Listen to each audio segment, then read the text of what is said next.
Chapter 5. Ha ha. Oh no, no, no, shouted Annie. She raced down the bank until she reached a sandy, clear spot. Here, here, she called. The wildebeest followed her with their wild eyes. Jack watched in disbelief as the swimmers changed their course. Slowly, all the wildebeest swam to where Annie stood. She waved them in like a traffic policeman. Jack grabbed his backpack. Annie, he cried, let's go before we get trampled. Keep it up, she shouted to the wildebeest as she took off after Jack. They ran farther up the river, away from the incoming wildebeest. Finally, they stopped to catch their breath. They looked back. Everything seemed fine. The wildebeest were scrambling safely over the riverbank. Soon they would graze on the grass prepared by the zebras. Good work, Jack said to Annie. Thanks, she said. Okay, now for our riddle. No, first we have to get clean, said Jack. You look like you're in a mud suit. High-pitched laughter rang through the air. It sounded mocking and mean. Jack and Annie turned around, and they saw two spotted brown animals standing in the tall grass.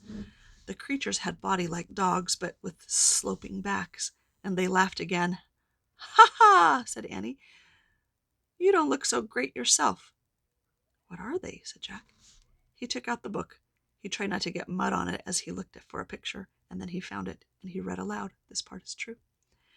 On the African plains, the hyenas is the ruling predator after the lion. It makes a sound similar to a high-pitched human laugh. What's predator mean? Said Annie. It means it catches things and eats them, said Jack. Oh, said Annie. Yuck.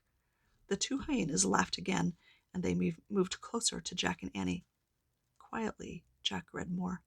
The hyena has a reputation for being a thief and a coward. Let's see if they're cowards, whispered Annie. Let's try to scare them. The hyenas laughed and moved a little closer. How? Said Jack. Act like a monster, said Annie. Now! Jack and Annie made terrible monster faces, and they put out their hands and rushed at the hyenas. Ah! They shouted. The hyenas yelped and scurried off. Scaredy cats, Annie shouted after them. Come on, said Jack.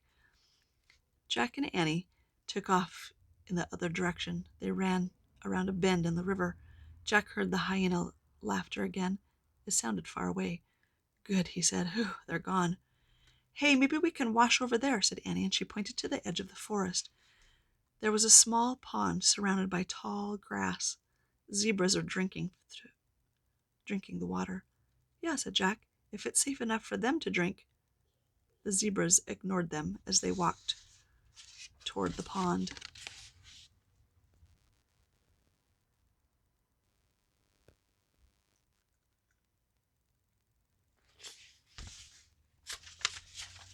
When they reached the edge of the water, Jack set his heavy pack down on the dry grass. He glanced around. No lions were in sight. But then he heard something. On the far side of the pond, something very big was coming out of the trees.